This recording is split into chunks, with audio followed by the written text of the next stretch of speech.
Welcome to the Provocateurs podcast, enabling you to think differently about leadership. Hello and welcome to the Provocateurs podcast. I'm Stuart Crainer, co-founder of Thinkers 50. In Provocateurs, we explore the experiences, insights, and perspectives of inspiring leaders. Our aim is to provoke you to think and act differently through conversations with some fantastic people. This is a collaboration between Thinkers 50 and Deloitte. So joining me is Geoff Tuff.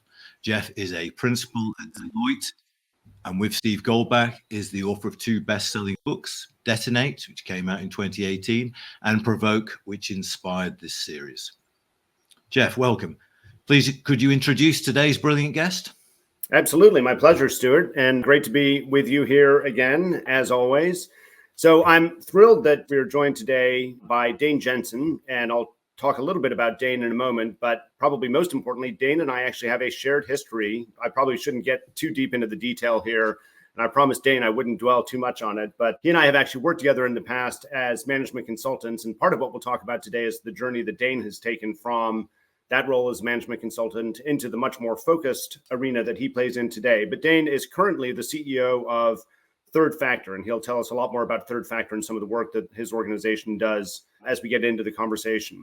He's also an affiliate faculty member with UNC's Keenan Flagler Business School in Chapel Hill, an instructor at the Smith School of Business in Queen's University in Canada, and the author of The Power of Pressure, which we'll end up talking about in much more detail. He's also done a lot of work with the Olympic and Paralympic sports world and all the various different athletes. Again, that's another place where Dane and I have crossed paths. Deloitte, obviously, as I think you know, is the worldwide management consulting partner with the Olympics and Paralympics. So we have a shared deep interest in that world. So why don't we dive into it? And I'll get us going here, Dane. I made some reference to our shared history, and without getting into any of the sordid details, maybe you can just tell us a little bit about the world you originally came from that originally got you interested in working with executives and ultimately the path that you got on to work with Third Factor. Yeah, thanks, Geoff. Thanks, Stuart. Appreciate it. Yeah, it's been an interesting winding road, since we first met, Geoff. And I think, the world of management consulting, I came up through a very traditional sort of business background, right? A very sort of left brain business school, management consulting, strategy consulting. I was very fascinated in understanding how business worked, how companies made money, how companies were valued, all the stuff that I think drives a lot of, the insight and interest in management consulting. And as I got into the world of Monitor that we both sort of grew up in, one of the things that I think brought me back to this path was when you do enough strategy work, what you start to realize is that in some organizations, you finish your strategy project, you do your strategy work, and you go back 6 months later, and the strategy is alive. Like you can see it. You can see people talking differently. You can see them making different decisions, resource allocation decisions. In other organizations, you go back 6 months later and you go, hey, what happened to that strategy work? And, the boss goes, well, that was great. Like I got the binder. It's right up here on the top shelf. Like, great diagrams. The house looked fantastic. The pillars were really nice, but nothing has actually changed. I think initially as a more junior consultant, my bias was to believe that it was about the quality of the work, right? That if it's a good strategy, it's going to be having an impact 6 months later. If it's a bad strategy, it's probably sitting on a shelf somewhere. But, as you know, you do enough of these things and that's not really the case. Like you do great strategy work that goes nowhere and you do mediocre strategy work that actually has a really significant impact on the organization. At the end of the day, it comes back to the degree to which, the strategy survives impact. It survives the journey through all the pressures that sort of batted around. And there are leaders in the organization that can actually get people to commit to it, that can get people to change their actions in line with, what the strategy suggests. So I think, as I got deeper into consulting, I started to think that at the end of the day, where the rubber really hits the road is the degree to which people, leaders and individuals are able to, in the face of pressure, actually execute on this stuff, actually do what they need to do to make the choices, to provoke the future, to do all the stuff that you talk about. And so I got really interested in sort of the people side of things. How do individuals navigate this? How do leaders lead in a way that inspires commitment? And that sort of brought me to, to the world that I'm in right now at Third Factor. Was there a kind of a road to the Damascus moment? A particular company or instant when you were working with someone that really opened your eyes? Oh, gosh. I can tell you there was a real personal moment, Stuart, for me, and it, specifically to pressure. I had sort of prided my entire identity, I think, in many ways was sort of built on my intellectual horsepower. Like that's what got me through business school. That's what got me into consulting. In my mind, that was what underpinned my success with my clients, was my ability to be smart and rational and do all of that stuff. And I do have a very vivid memory of, before we had children, my wife and I decided we wanted to go and live somewhere else for a bit. I'm based in Toronto, knew we wanted to raise our family in Toronto. It's where my family is. I got 3 siblings. I got my parents here. So we always knew we wanted to end up here. But we thought, hey, before we settle in, why don't we go and see the world a little bit? And so I got transferred over to your neck of the woods, and we moved over to London. When I landed in London, I was staffed on a project that had team in New York, team in London, and team in Asia. And for the first 6 weeks that I was living in London, because the team was based in New York, I would commute from London to New York on a Sunday and commute back to London on a Thursday. And at the same time, we were trying to find a place to live. We had temporary housing for 30 days. We didn't have a permanent place to live. So I would get off. I would take the Heathrow Express in a rumpled suit, pull my bag, and immediately go and look at 5 or 6 flats with my wife to try and find a place to live. And so I was kind of managing team across all hours. There's emails coming from Singapore, in the middle of the night. There's emails from Europe in the morning. There's emails from, North America in the evenings. Processing 2 transatlantic time changes a week and trying to find a place to live. And what I, perhaps unsurprisingly with hindsight, but what I started to notice is everything I prided myself on started to slip. Like I just wasn't as good a leader to my people. I was more dictatorial. I was, I had less space and time for questions. I was making errors that I wouldn't normally make, quality errors, oversights, emails with typos, like all this kind of stuff. And that was a real moment for me where I kind of went, you know what, the intellectual stuff is necessary. Like you need the intellectual horsepower. And there is this additional layer, which is like, how do I hold up under pressure? Like, what is that layer of skills that actually allows me to access all of this stuff? And what starts to kind of chip away at that or dent that? And that was a real moment for me as an individual where I went, okay, I got to put some boundaries around some things here, or this pressure is going to overwhelm my ability to perform and sort of be successful. So that was definitely a pivotal moment for me. So knowing you, Dane, and knowing your work and having read your book, I know we're going to get into the power of pressure in a lot more detail. But before we get there, maybe you can just tell us a little bit about the genesis of Third Factor, what the original purpose of the organization was, and then we'll bring that back around to your shift into practicing at Third Factor. Yeah, that sounds great. So, I always talk about Third Factor. We're kind of like this interdisciplinary leadership and research hub. And what I mean by that is we operate in a whole bunch of different environments where people have to perform under pressure. We started as an organization in the world of elite sport. So we were founded by my parents, actually founded by my father, Peter Jensen, my mom, Sandra Stark. My dad's a sports psychologist. My mom's a clinical psychologist, which made for very interesting dinner conversation, especially around, high school age. That is very I just had a lot of light bulbs go off. Yeah. Right. How was your day? Was like the start of a 3-hour conversation. Yeah. So anyway, so there's a whole nother avenue we could explore there. But really, their sort of fundamental insight was that the work that they were doing with athletes to prepare them for international competition, the work that they were doing to help them manage the pressure that they were facing, this was sort of a universal human experience that had application well beyond the world of sport. And I think I would love to say that they arrived at this insight themselves. Really, what happened is they were doing great work with the Olympic movement, in particular in Canada, leading into the 88 Calgary Games. And in fact, athletes that they worked with ended up winning 80% of Canada's medals in Calgary. And sports psychology at the time was kind of like this dark art. Like, my dad's degree was from the phys ed faculty. Like the psychology faculty didn't even have a performance psychology, a sports psychology, unit at this point. But after the Calgary Games, there was a ton of media attention around this because of the medal performance. And so there was a lot of dialogue around, okay, well, what are you guys doing back there? Like, is this shock therapy? Are you lying them down on a couch? Like what's happening behind the curtain that is leading to this performance under pressure?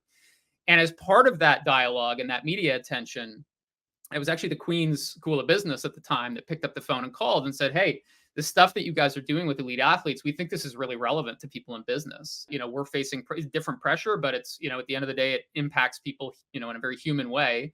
Would you be willing to come and talk to, execs and business people about some of the stuff you're working on with these athletes? So if you take it all the way back, this is the late 80s. That's sort of the genesis of the business, was really trying to understand, yes, our world is incredibly different from the world of elite athletes. I think we absolutely recognize this. Most elite athletes are in their early 20s. They are, often living at home. They have a team of people around them whose sole job is to clear distractions from one goal, which is winning an Olympic medal. Most of us, dream of a world like that. We don't have one goal, we have 20 goals. We are surrounded by teams of people. They tend not to clear distractions from our goals in most cases. So it's a very, very different world. And there are certain things, my dad, Peter, he always talks about this kind of like the laws of physics, right? Like gravity looks very different on Earth than it does on Mars. It's still gravity, right? It's still the same fundamental force. And I think there's a lot of those that exist for pressure. Pressure is a human experience. It's physiological. It's about heart rate and respiration and cortisol and adrenaline. Wherever the pressure is coming from, there are some fundamentally human responses that can sort of apply, beyond the world of sport. So that's kind of the genesis. Right now, our world is 80% corporate, 10% academic, 10% sport. So I teach at UNC, I teach at Queen's. Most of my work is with large organizations, and then we maintain that R&D lab, so to speak, in the world of elite sport, working with athletes and teams. I suppose the obvious question is, what is the third factor? Or indeed, what are factors number 1 and 2? So this is Stuart. This is a great question that I love answering. So the first two factors are nature and nurture, and the term third factor comes from a mentor of my father's, a guy named Kazimierz Dabrowski. And Dabrowski was a Polish psychologist who his major theory was the theory of positive disintegration. And the idea of positive disintegration is that it is, through the experiences that sort of take us apart that we reemerge at a higher level. So that's the idea of positive disintegration, which has a lot in common with sort of anti-fragility and resilience and that whole sort of domain of thought that has, become really popular in the last sort of 10 to 15 years. The way he sort of studied and arrived at the theory of positive disintegration was by studying the lives of people that in his view had reached very high levels of moral and emotional growth. So your classic cases would be, the Nelson Mandelas of the world, the Gandhis of the world. What he wanted to understand was what were the experiences that led these people to, move to this higher plane of moral and emotional growth. And what he observed is, as he sort of looked at the stories of somebody like a Nelson Mandela, who was, imprisoned on Robben Island for many, many years before emerging at a higher level of growth, right? He came out of prison free of bitterness, free of the desire for retribution, having achieved a higher plane of moral and emotional growth during that, 20 plus year period of imprisonment. What he really sort of deeply came to believe was this wasn't nature and this wasn't nurture. Like, the genetic endowments that you are born with are part of the story. The nurture in the Robben Island prison was not nurturing, that wasn't the environment that had led him. He said, we're missing something here, right? And what he called it, he never gave it another name. He just said, there is a third factor. And the third factor is the role that we play in our own moral and emotional growth. It is, yes, I am born with certain genetic endowments. Yes, I am raised in a certain environment. What is the role that I play in my own growth and development? And so a big part of, why we called the company Third Factor, and this was a rebrand maybe 4 years ago from performance coaching, what really resonated for us in that name was that our job as an organization is to try to tap into that third factor in other people, right? To get people excited about maximizing their potential, about reaching higher levels of moral and emotional growth. And in many ways, I actually kind of see that as a one-sentence definition of leadership. Like, your job as a leader is to get somebody else excited about their potential, excited about their growth and development, because that's the only way that we get to self-efficacy. We get to self-determination, we get to self-responsibility. So maybe a longer answer than you wanted to that question, but that's where third factor comes from. I'm glad you asked that, Stuart. I had never actually asked Dane that myself. I think it's a fascinating story and a great concept. Let's dive in though and I'm going to talk about your book, The Power of Pressure. I assume it's probably the best encapsulation of a lot of what you're practicing and thinking these days. But let's dive into the book. Can you tell us a little bit about maybe first where the ideas for the book came from, and then maybe 2 or 3 of the core concepts within the book that you try to bring your readers through, bring your audiences through, bring the various different leaders through that you work with? So the book started because I stumbled on a really good question. And the question that I sort of stumbled on was, what's the most pressure you've ever been under? And genuinely, I just I was teaching at the time. I think it was a course on resilience. I was having lunch with a bunch of participants. And what would you say? What is the most pressure you've ever been under? And the story that I heard back in response to that question was so good that I started asking every interesting person I could find about the most pressure they'd ever been under. And over time, I thought, you know what, there's a lot of power to this question, because on the other side of it, no matter who you ask, there is a really good story. And typically that story contains some really interesting insights into what creates pressure, the impact of pressure, and how people manage it. So the book was really my attempt to get a little bit more disciplined at asking that question. So I built around that question, follow-up questions. So what made it so high pressure? How did that impact you? What did you do that helped? What did you do that didn't help? What did other people do that helped? How did the experience change you? And then I just sought out as many interesting people as I could to ask them that question, and started to do some pattern analysis in terms of what I heard back. And this is where our interdisciplinary sort of business model really helped, because I was able to talk to, 21 people that have won Olympic medals, 13 of them gold medals. I was able to talk to people that lead Navy SEAL teams. I was able to talk to academics about, the research they're doing on pressure. But actually more than that, I probably asked about, well, at this point, I've asked more than 10,000, normal sort of business folks about the most pressure they've ever been under. And so a lot of the insights for the book came from just synthesizing, okay, what did I hear in response? And I think to your second question, sort of what are some of the core concepts? I think that the first thing that you sort of realize when you ask enough people this question is that pressure doesn't fit in a box. Like there is no tidy sort of, oh, this is pressure and this is not pressure. Pressure sort of spans the total human experience. I have people describe really short moments like, a critical job interview or an entrance exam or something like that. I had people describe long periods of pressure, like caring for, a parent at end of life while dealing with a corporate downsizing. I had people talk about personal stuff, work stuff. I had people talk about life and death experiences, like having to deal with an active shooter situation in a school. I had people talk about much more interpersonal pressures. So again, like I think total range of human experience you get when you ask people about pressure. And at the same time, as different as these experiences are, when you sort of step back and ask it enough times, the helpful thing is you start to see some patterns emerge. Like there are undoubtedly patterns in what causes pressure and the things that we do to try to manage it that can either help or hurt. And let me ask Dane, before you get into some of the core concepts, do you actually have a definition of pressure? I mean, I think we all have, we can relate to it. We can imagine our own pressure points and what it feels like, but is there actually a definition that you use for pressure, or is there one that exists in the world?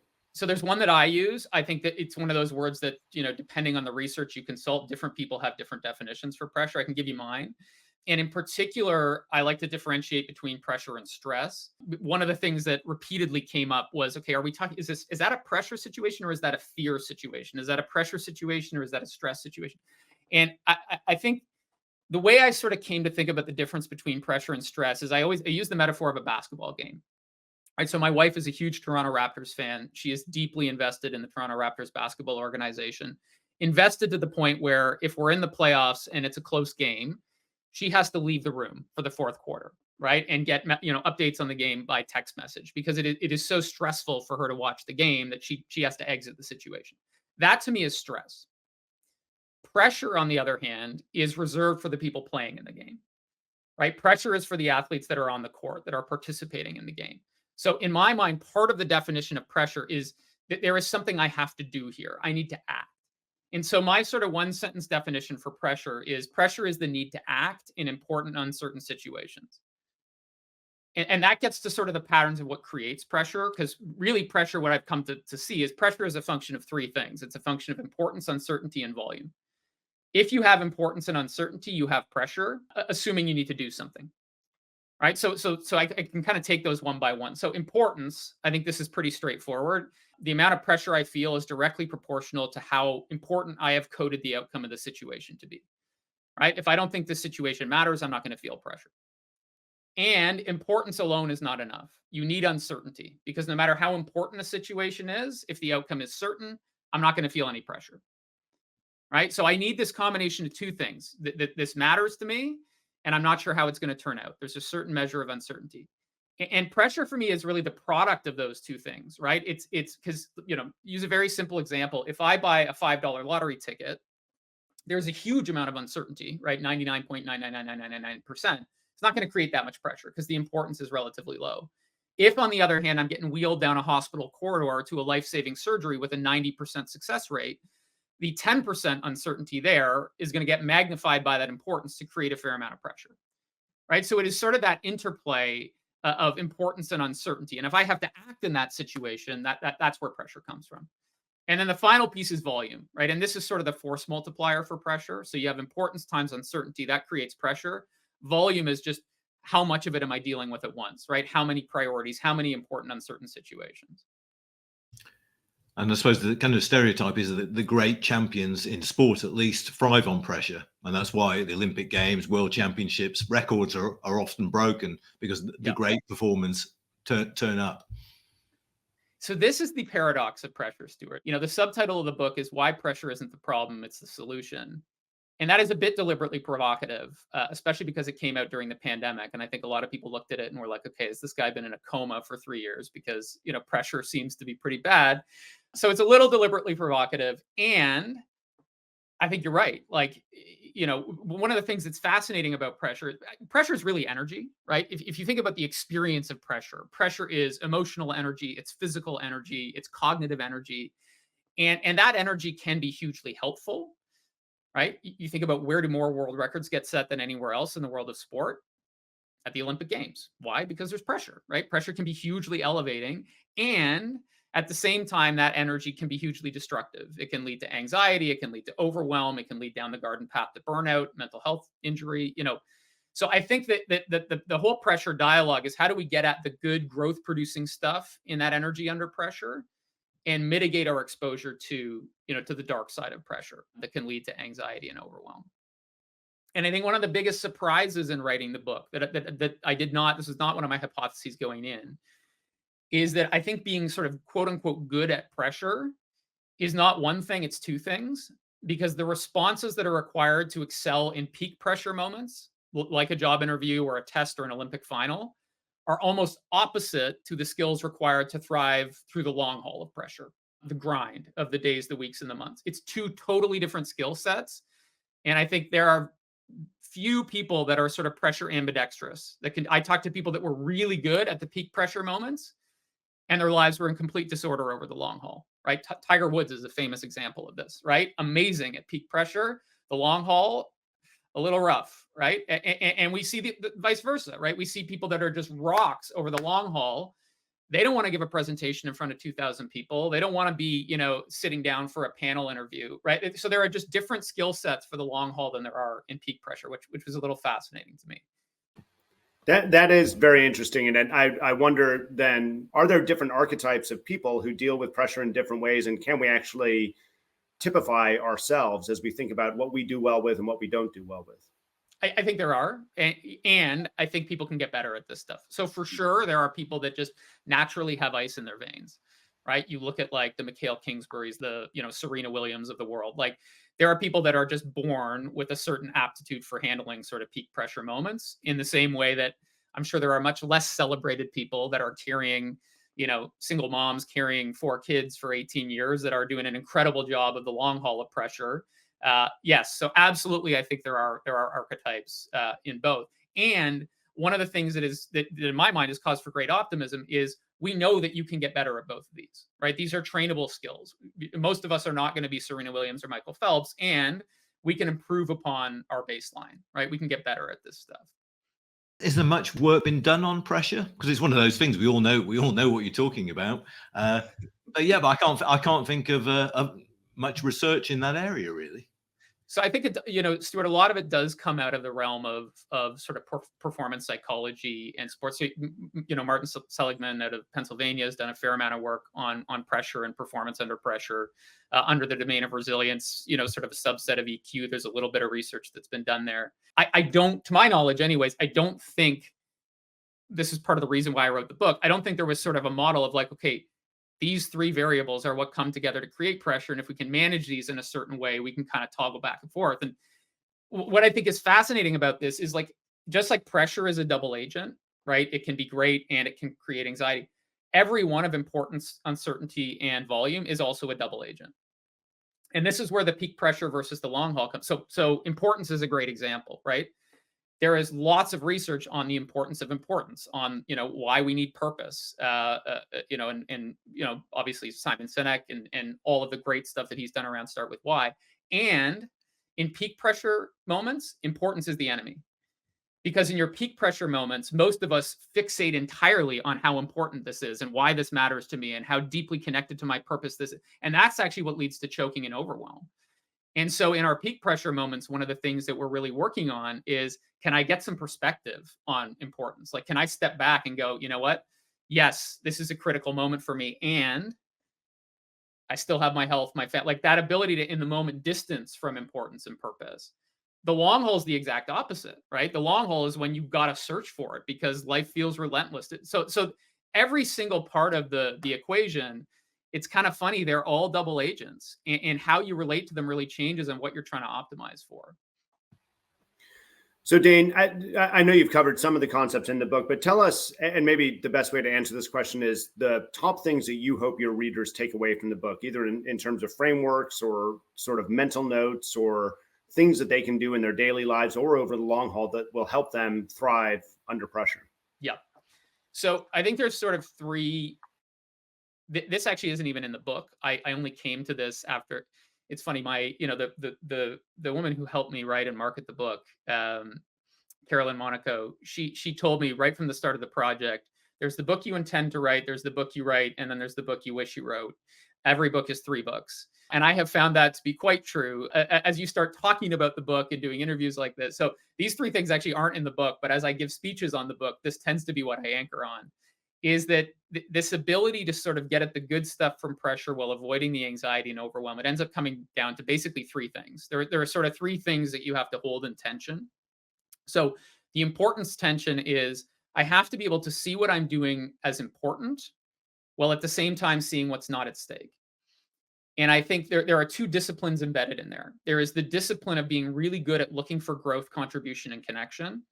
That to me is where we find importance, right? How is this making me stronger? Yes, this is uncomfortable. How is it making me better? Yes, this is uncomfortable. How am I contributing? Yes, this is uncomfortable. How is it bringing me close to people, right? That's the discipline of looking for importance. Then there is my ability in the highest pressure moments to actually step back and go, you know what? This is important to me, and here's what's not at stake, right? To notice our anchors, to notice the things that aren't going to change. One of my favorite stories in the book that I tell almost every time I present the book is about a guy named Johan Koss. And Johan's one of the most decorated Winter Olympians of all time. He's a 4-time gold medalist in long track speed skating. And he talked about the period leading up to the Lillehammer Games. He's Norwegian. And leading up to the Lillehammer Games, this is a guy who was facing what, for my mind, is the most pressure you can face in sport, which is he was a gold medal favorite. So he was expected actually to win 3 gold medals in Lillehammer. At an Olympics in his home country, he was the flag bearer. He was the face of the games in Norway in an individual sport, right? So, anything less than gold is a failure. All 5 million people in Norway know who you are, and it's just you out there on the ice. There's no coach, there's no team, there's nobody. That to me is as heavy as it gets. And he talks about 10 days before the games, he couldn't handle it. Like he broke down. He ended up crying under a staircase in his hotel. And the way he described that moment to me is he said, at that moment, the fear of failure was so strong that I felt like failure at the Olympic Games would create failure for the rest of my life. This to me, this is the mindset when we talk about, how does importance start to work against us? This is where we fall into that trap of course, the Olympics is important. And he has layered all of this additional importance on top of it to build it up into this thing that then becomes a block to performance, right? It becomes a creator of anxiety and overwhelm. And so his sports psych sat down with him and she had a conversation with him. So she said, okay, you want to be a doctor after you retire from sport. Will failing make you a worse doctor? Not really. Okay. 1 brick off the scale. And she goes, okay, do you think the Norwegian people care whether you win a gold medal or another Norwegian wins a gold medal? And this is a tough one, right? Because this is the ego question. You don't become world champion without a healthy ego. But eventually he goes, they probably don't care. As long as somebody from Norway wins, we're good. She said, okay, well, do you think somebody from Norway is going to win? He's like, yeah, we got the deepest team in the world. Okay. I'm not responsible for the happiness of 4.5 million people, right? That comes off the scale. So I think this ability to have the mental discipline of in our highest pressure moments, to not deny that it's important, but be able to disassemble the stakes, that's a really important skill set that I see in high performers. So that's number 1, right? That's the importance tension, and I think it's huge. So as we watch pressure play out at the Paris Olympics, how can we be watching the Olympics with kind of perception around this? What should we be looking for? So I think the the number one thing that you're looking for when you look at an athlete is, are they in the right zone between amped up and relaxed? And I think there's three ways that gets demonstrated. One is sort of the emotional tenor that they're bringing. One is the physiology and their physical state. And the third, which is harder to see, is sort of, cognitive. How are their thought patterns? I think the thing that most people underestimate about the Olympic Games is how much the fight or flight response is kicking in for people. When I talk to athletes about the 5 minutes before they jump in the pool, the 5 minutes they take the track, number one thing they're thinking about, why do I do this to myself? How can I get out of here? Like, it's so profoundly uncomfortable the 5 minutes, before taking the stage. The athletes that are really successful are those that are able to, literally, you can see this when you watch sport. Watch for the people that have their breathing under control. Right? So literally watch the rise and fall of the chest. You see somebody who kind of has it under control and is doing sort of this is somebody who is conscious enough of their energy level that they're taking action to modulate it. Because when performance starts to go off the rails, it's when we become our racing heart, when we become our racing breathing. If you see somebody that's conscious enough that they're stepping back and managing it, right? They're doing visualizing, they're, dropping their shoulders when they breathe. That to me is always a good sign, because it means that they're conscious about how the pressure is impacting them. I suppose if they choose flight, no one's going to catch them. Yeah. One consolation, isn't it? Probably right. true. Yeah. So Dane, I'm sitting here, and I'm sure a lot of our listeners are sitting here thinking, okay, so this is great, very interesting for Olympic athletes. Most of us are not going to be Olympic athletes anytime soon, but we do want to try to take a lot of these lessons. And for those that aren't looking at this on the video and are just listening to it, what Dane did there for a moment is he picked up his shoulders and took in a deep breath to demonstrate what strong athletes do in moments of pressure. But what about business folks? What about people who are trying to apply some of these lessons to their day-to-day lives in business, whether it's preparing for a big presentation, the job interview you referenced before, the run to become the next CEO, whatever it may be? What are the top 3, 4, 5 different things that we can take from your learnings in sport and apply to business? Okay, so here's my greatest hits list. First, to build on what I said earlier, you got a big presentation coming up. In the lead up to the preparation, think about how much it matters to you and how important it is to you. That's going to give you the energy you need to prepare. Mike Keenan has said the best teams get scared early. Think about how important this presentation is for you. What's at stake? That's going to give you the energy to prep. When you're standing at the door about to go in and deliver the presentation, shift your attention entirely to why this doesn't matter to you. You still have your family, you still have your job, you have that's what you need to be thinking. So the preparation is about importance, performance is about letting go. So that's the importance tension. Then when we come to uncertainty, listen, this is not me. This is 3,000 years of wisdom. You got to be able to really focus on what are the things that I can control. I use I talked to a beach volleyball player. Only thing they can control is the serve. Right? When I'm behind the service line. So what's my serve in the situation? I will often use that as a focusing question. Okay, a lot of stuff out of my control. What's my serve in the moment? And then once the ball's in the rally, you got to just let it play out, right? You got to be able to accept that you cannot control the future and have faith that things are going to work out as they should. And we don't have faith that things will work out as they should because we are naive. We do it because it puts us in the physiological state that actually makes it likely that we're going to behave in ways that are helpful. And then the third is volume. And I think the tension with volume is build the physical platform for volume. I'm not telling people anything they don't know. Sleep, movement, nutrition. It's impossible to maintain pressure over the long haul if you're not taking care of those things. The thing that I want to really impress upon people is don't trust time management when it comes to volume. Time management is a trap. What happens to people who get really good at time management? Do they get more volume or less volume? They get more volume. Right? The better you get at time management, the more volume that you attract. And so time management is a great productivity strategy. It's not a pressure strategy. With pressure, you got to be able to eliminate volume. And that means replacing decisions with principles. And it means making sure that you are being really ruthless at what you choose to take on and the commitments that you make. That's great. So maybe a few closing words then, Dane, on your observations on pressure in the modern day and how pressure is either increasing, decreasing. What's the impact? I mean, as you know, Steve and I have done a lot of thinking and writing about the nature of uncertainty and the belief that we are living in an ever more uncertain world. What do you think is happening with pressure these days, and what should we be on the lookout for? So this is probably longer than this chat. I think there's a real debate on, are we dealing with more importance or more uncertainty than before? I'm not sure we are. Is the world more important and more uncertain than it was at the dawn of World War II? I don't know.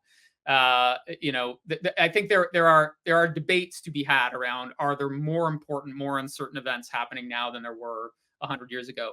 I think what is unequivocally true is that we are more aware of the importance and uncertainty, and there is an economy that has been built on inflating the importance of every minor twinge in the global markets, geopolitics, and we have had a collapse in timescale.